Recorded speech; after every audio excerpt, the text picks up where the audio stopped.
Denis Villeneuve's Dune Part 1 and Dune Part 2 are not just faithful book adaptations, they are the definitive adaptations of Frank Herbert's novel. And the films succeed not by copying the book word for word, but by translating its soul into the language of cinema. And crucially, where they differ from the source material, they differ purposefully, only deepening Herbert's original vision rather than diluting it. Frank Herbert's Dune is basically the holy grail of sci-fi novels, and also one of the hardest books to ever put on screen.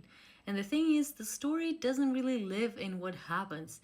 It lives inside characters' head, what they're thinking and what they're feeling beneath the surface. And that's why David Lynch's 1984 attempt didn't quite land, because he tried to show everything the book kept locked inside the character's head, and it just didn't translate. Villeneuve took a completely different approach. His whole goal, in his own words, was to make sure that the hardcore fans will find the atmosphere and poetry of the book intact.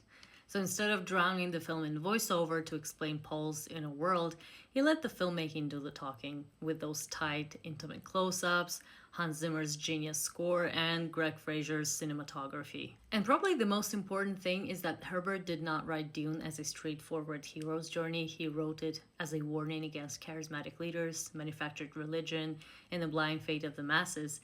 And Denis Villeneuve just gets it right, because the film embraces Herbert's deeply uncomfortable suggestion that the Fremen's messianic beliefs were deliberately planted by Bene Gesserit for political manipulation. And I think a perfect adaptation is not one that changes nothing. It is one that understands why the source material matters and finds the best possible cinematic equivalent for that meaning. And Villeneuve's Dune films preserve Herbert's political cynicism, his ecological vision, his philosophical depth, and his refusal to let Paul be a simple hero. And I think that's not just a good adaptation, that is a masterclass in what an adaptation can be.